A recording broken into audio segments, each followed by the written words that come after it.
पाकिस्तान में जैसे जैसे महंगाई का जिन बेकाबू होता जा रहा है, वैसे वैसे आम लोगों का जीना मुहाल हो गया है। महंगाई ने लोगों को कहीं का नहीं छोड़ा। पेट्रोल हो या बिजली, हर चीज दिन ब दिन महंगी होती चली जा रही है। महंगाई की वजह से लोग जहां खुदकुशी करने पर मजबूर हुए, वहीं स्ट्रीट क्राइम और डकैतियों की वारदातों में भी इजाफा हुआ। कराची के शहरियों का सड़क पर चलना इतना मुश्किल है कि बाइक की आवाज सुनते ही दिल में एक डर आ जाता है। एटीएम के बाहर भी कई लोग लुटे, जिनमें कई अफराद डकैतों की फायरिंग के नतीजे में जख्मी भी हुए और कई लोग अपनी जान से भी गए। इतने मुकदमात होने के बावजूद किस तरह डकैत कानून से कबड्डी खेलकर बच जाते हैं, ये भी हम आपको अपने माजी के प्रोग्राम्स में दिखा चुके हैं। जाहिर सी बात है, जब डकैतों को कानून का डर नहीं होगा तो फिर वो धड़ल्ले से इसी तरह अपने काम को अंजाम देंगे। बैंक से निकलते हुए डकैती हो या फिर आप कहीं से पैसे लेकर निकल रहे हो तो डकैती। क्या कभी आपने ये सोचा है कि डकैतों को इस चीज का कैसे पता चलता है? ये एक पूरा गिरोह है जो इस काम को मुनज़्ज़म तरीके से अंजाम देते हैं। बैंक में बैठे हुए अक्सर लोग भारी रकम ले जाने वालों की मुखबरी करते हैं और फिर उन्हें लूट लिया जाता है। स्ट्रीट क्राइम और डकैतियां बढ़ती चली जा रही। शहरी रोजाना की बुनियादों में इसकी जद में आ रहे हैं। देखने में आता है कि जब कोई शख्स बैंक से रकम लेकर निकलता है और फिर वो लूट लिया जाता है। इन्वेस्टिगेशन के बाद ये पता चलता है कि कहीं ना कहीं इसके पीछे किसी की मुखबरी जरूर थी। ये मुखबरी कैसे होती है, आइए आपको दिखाते हैं। एक लड़की अपने घर पर फोन पर बात कर रही होती है। जी अम्मी, हाँ ठीक है, मैं निकाल लूंगी पैसे जी। उसे अपने बड़ों की बार बार एहतियात बरतने वाली बातें बुरी लगती हैं। अरे भाई खैर खैरियत से जाना, तुम्हें आजकल पता है बहुत डकैत घूम रहे हैं। आपको पता तो है, किसी को क्या पता चलेगा कि मेरे पास पैसे हैं। आप टेंशन नहीं ले, मैं निकाल लूंगी जी। और वो अपने घर वालों की बात को रद्द करके बैंक के अंदर पैसे निकालने के लिए चली जाती है। चलो ठीक है, पर जरा एहतियात से। अच्छा ठीक है, अब बैंक आ गए। आपको पता तो है बैंक में अलाउ नहीं है मोबाइल। ठीक है, ओके जी, मैं निकाल लूंगी। बैंक में एक शख्स फटे हुए नोट को तब्दील करवाने बाहर से घुसता है और बड़ी रकम निकालने वाले किसी इंसान की तलाश में होता है और ये शख्स उसके पीछे पीछे निकल पड़ता है। बाहर जाकर ये एक मखसूस इशारा अपने साथियों को करता है, जिसका मतलब उस लड़की के पास बैंक से निकाले गए नकद पैसे मौजूद हैं।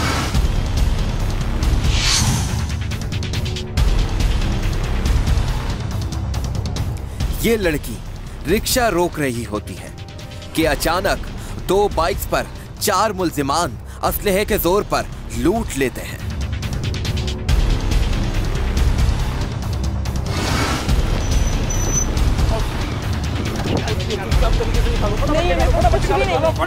कुछ भी नहीं,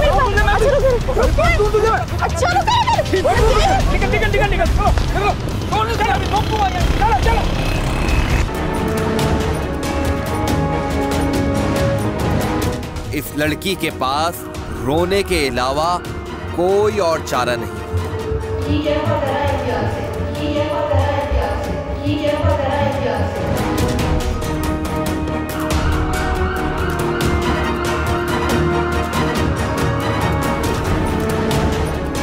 पुलिस को देखते ही डकैतों ने राह फरार इख्तियार करना चाहिए। निकल रहा।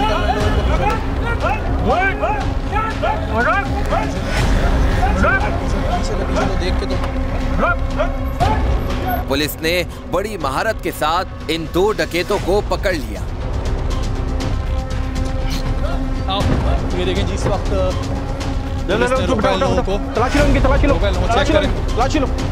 चेक करें। इनके पास से असलहा भी बरामद हुआ। चेक करें, मोबाइल में ले यहाँ, मोबाइल में लो। वेपन लो, वेपन रखो इनके, वेपन रखो, वेपन रखो, वेपन रखो इनके। बेटा इनको नीचे मुँह करो, नीचे मुँह करके बेटा। हाँ ये वही है, बिल्कुल ये वही है।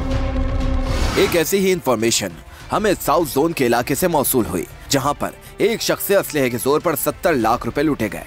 ये वाकया कैसे पेश आया, ये जानने के लिए हमने मुद्दई के दफ्तर का रुख किया।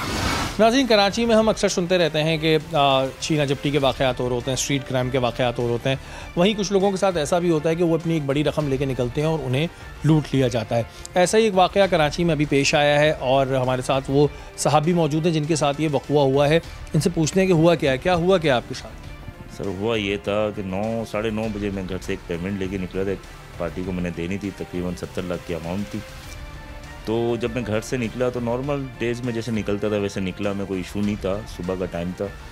तो मैं रसबेला से सीधा गार्डन से नुमाइश से सीधा रसबेला में फिर हॉल के पास सिग्नल पे ट्रैफिक बहुत जाम होता है अमूमन। उधर जब मैं बाइक पे खड़ा हुआ था, नॉर्मल रूटीन से खड़ा हुआ था, मैं अक्सर जाता रहता था वहाँ। तो पीछे से 2 लड़के आए, मेरी गन रखी मेरी कन पट्टी पे, और एक लड़के ने यहाँ से मेरा सारा पैसा, कैश और मेरा मोबाइल फ़ोन और मेरा वेपन छीन के ले गए। अब मैं वहाँ परेशान, मेरी बाइक की चाबी भी ले गए।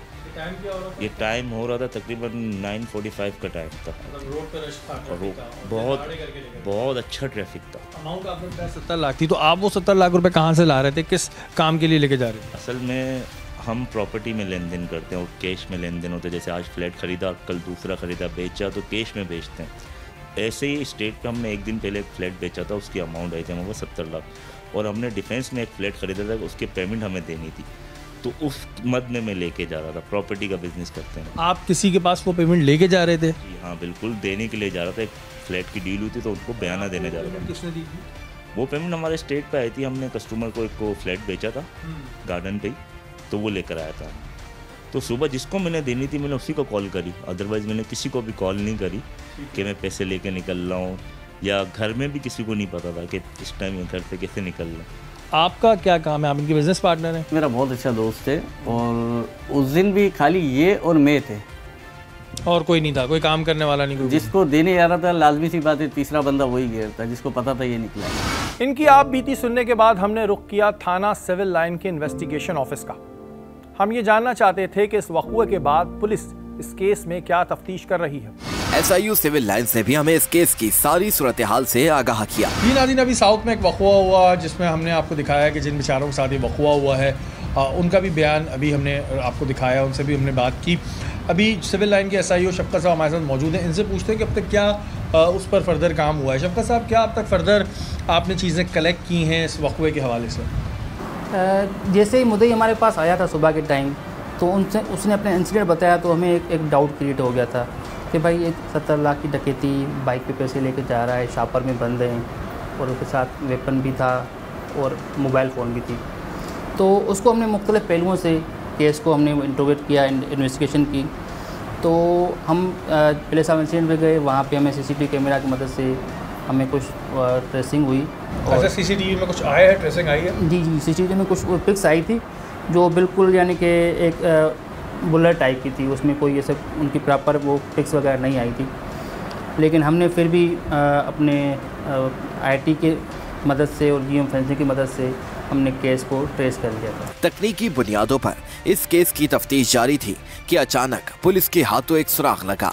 तो वो बंदा जो भी है, जो उस वीडियो तस्वीर में आ रहा है, वो ट्रेस हुआ है, तो उसकी कुछ लोकेशन की अब तक आप लोगों के पास इन्फॉर्मेशन आई है, कुछ आया है ऐसा?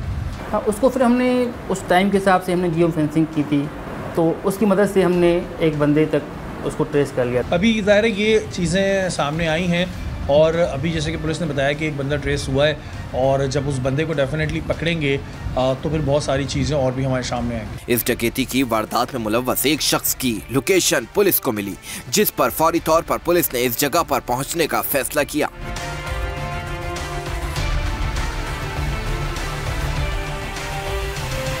अच्छा, अभी हमें इंफॉर्मेशन मिली है जो 70 लाख की डकैती हुई थी, उसमें जो मरकज़ी मुलज़िम है उसकी इन्फॉर्मेशन मिली है, और अभी हम प्लेस ऑफ इंसिडेंट पे जा रहे हैं और हम मरकज़ी मुलज़िम को रिकवरी करवा लेंगे इंशाल्लाह। तो आप तैयार हो?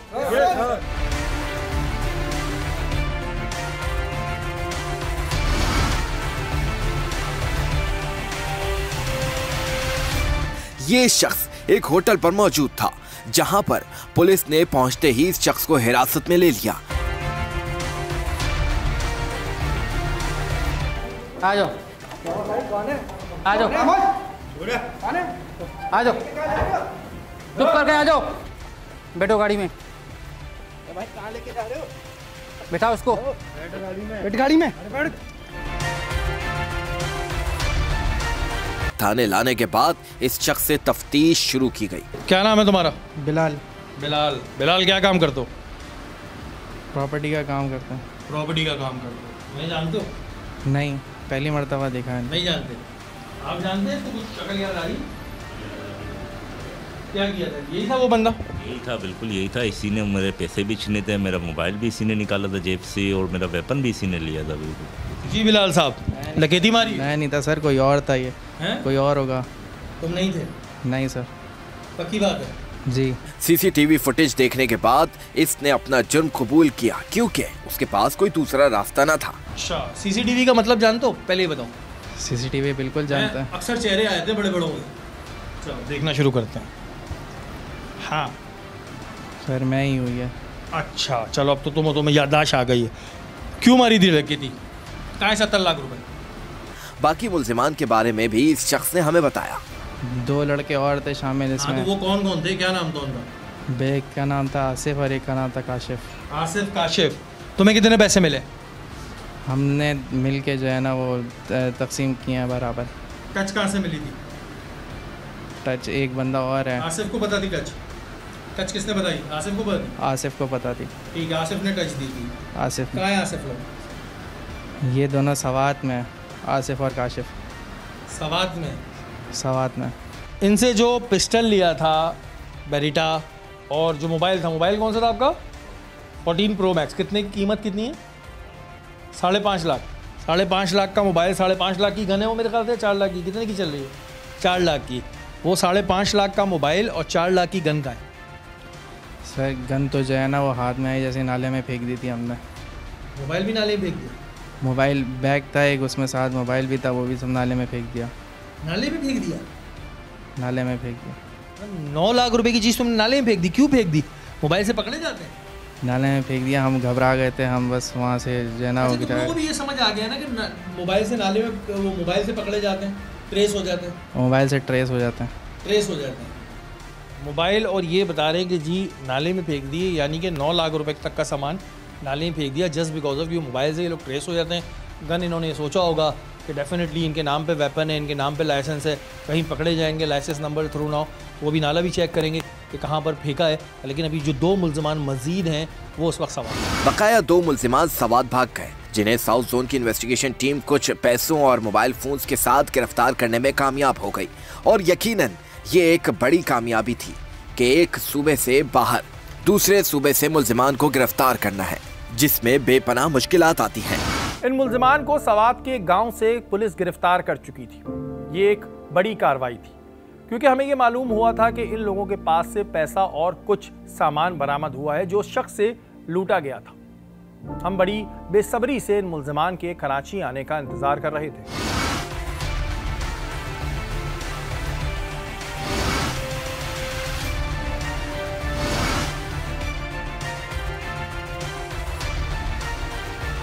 इन मुल्जिमान के पास से मोबाइल फोन्स, 10 लाख रुपए और एक गाड़ी बरामद हुई।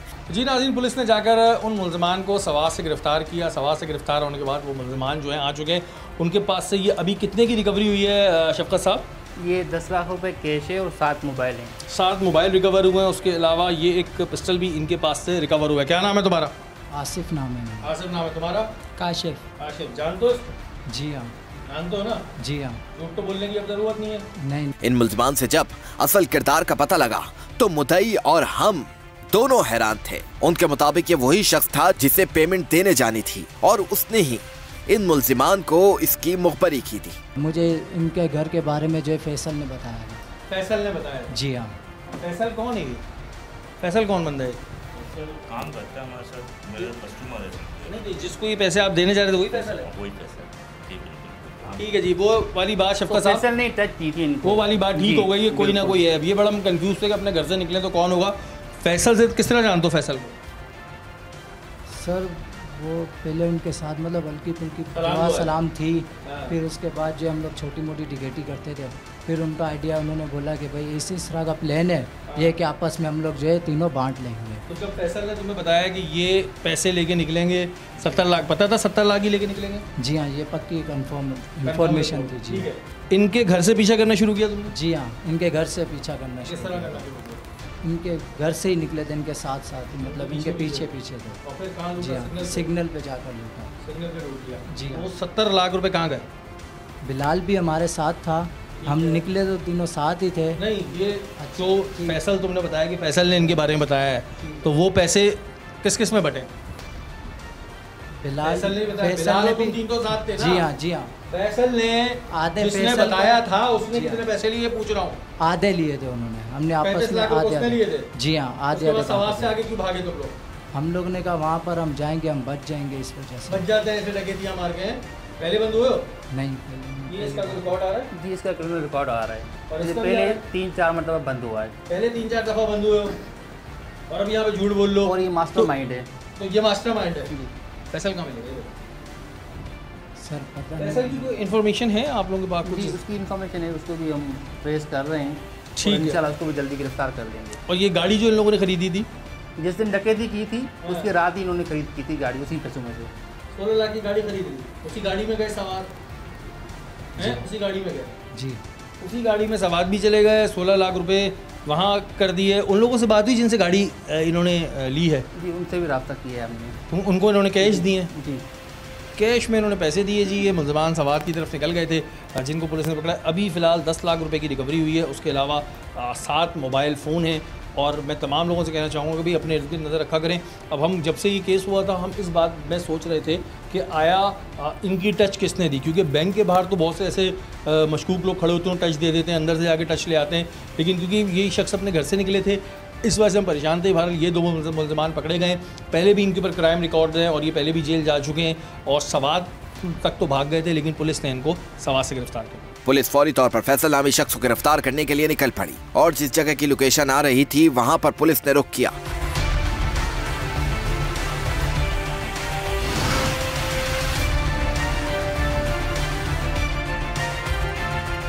थोड़ी ही देर बाद पुलिस इस मकाम पर पहुंची और फैसल नामी इस केस के असल किरदार को पुलिस ने गिरफ्तार कर लिया। आ जाओ, छोड़ो, बैठाओ, बैठाओ इसको, बैठो, कहाँ लेके जा रहे हो? चल ऊपर, चल ऊपर, बैठो।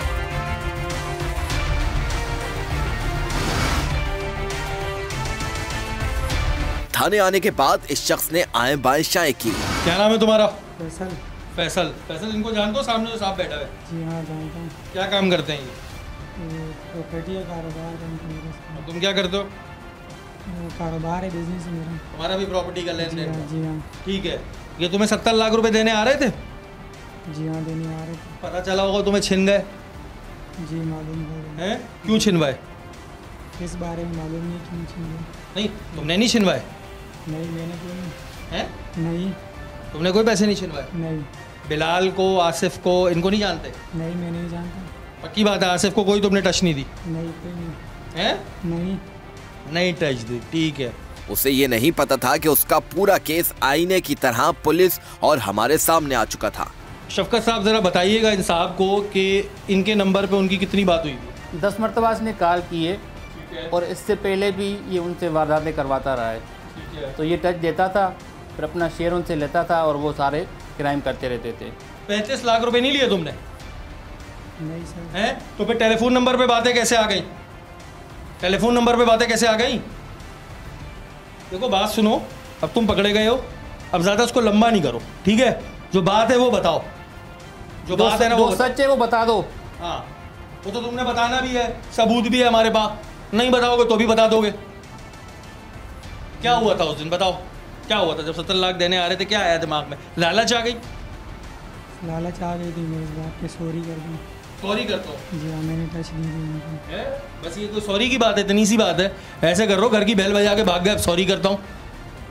70 लाख रुपए तुमने एक बंदे के छिनवा दिए, बोल लो सॉरी करता हूँ। आपने इसका पहले बिजनेस किया?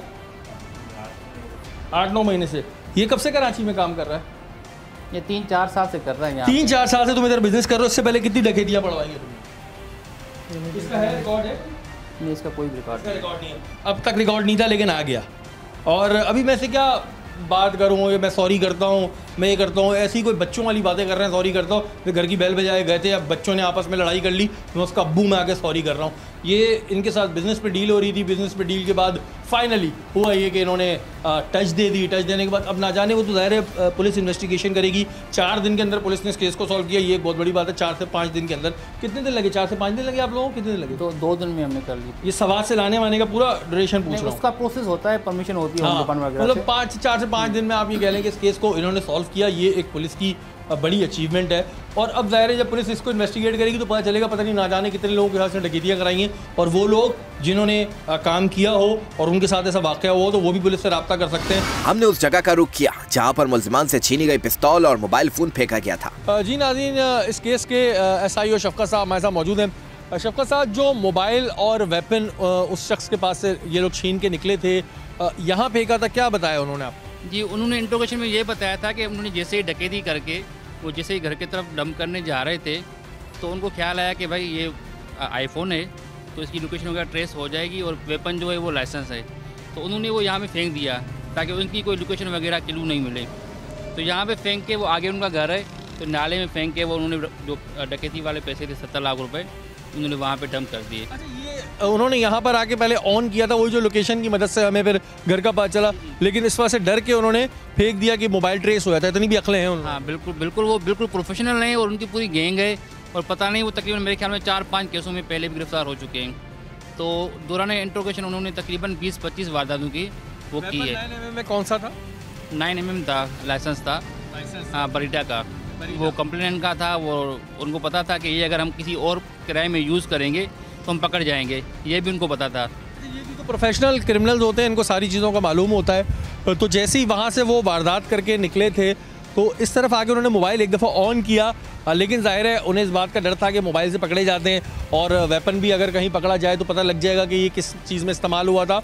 तो इस नाले के अंदर उन्होंने वो बरीटा जो पिस्टल है, काफ़ी महंगा होता है, और महंगा वाला मोबाइल भी था जो उन्होंने इसमें फेंक दिया था। केस हल होने के बाद मुद्दइयों से दोबारा हमने बातचीत की, जिस पर उन्होंने इत्मीनान का इजहार करते हुए पुलिस की तफ्तीश को और काविशों को सराहा। नाज़रीन, 4 दिन के अंदर इस केस का सलूशन हमारे सामने आ गया और बड़ी खुशाइन बात है।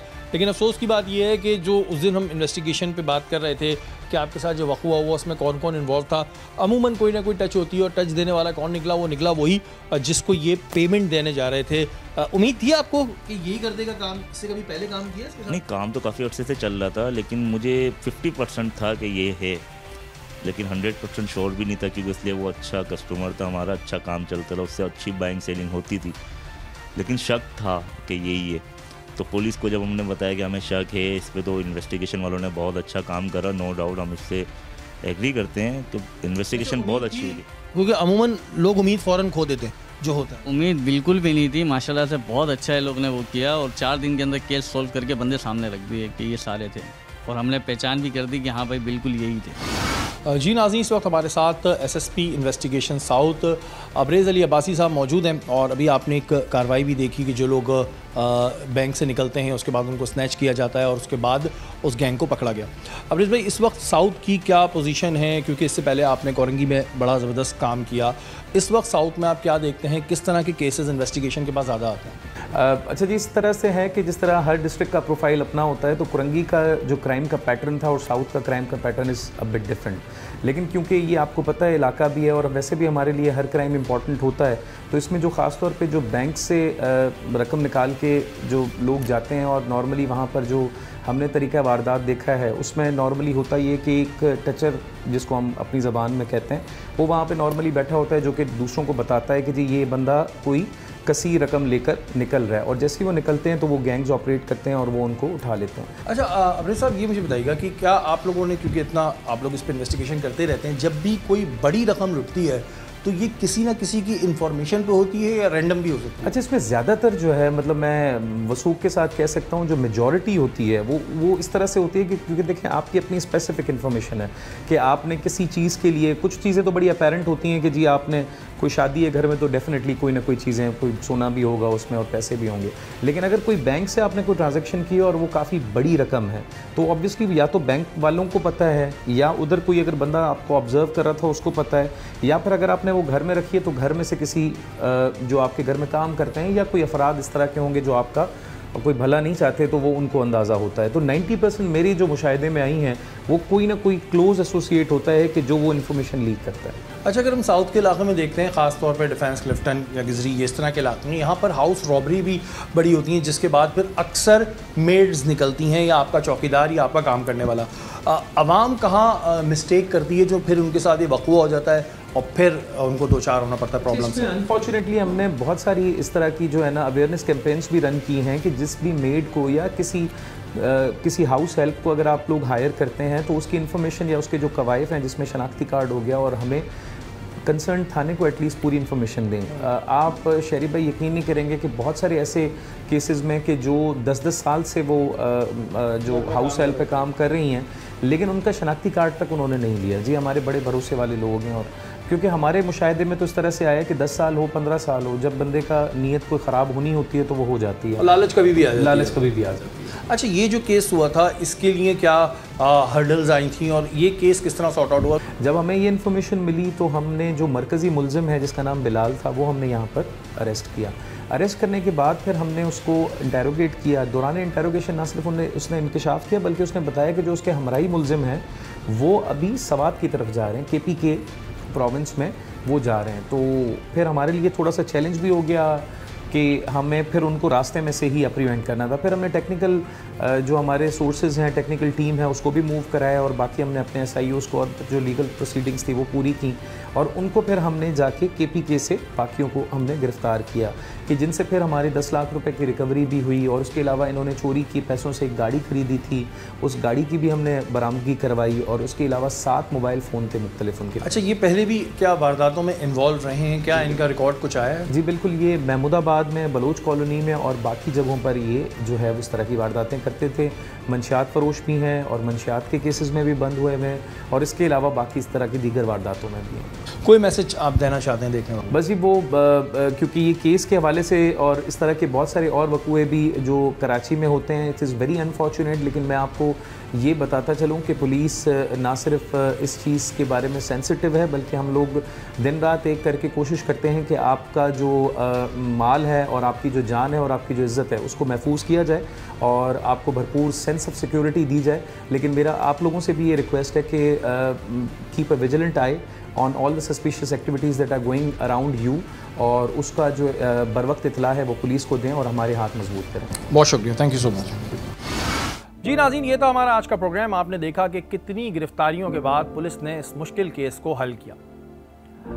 आवाम से सिर्फ इतना कहना चाहता हूं कि आज के दौर में कौन अपना है कौन पराया, इसका अंदाज़ा लगाना थोड़ा मुश्किल होता जा रहा है।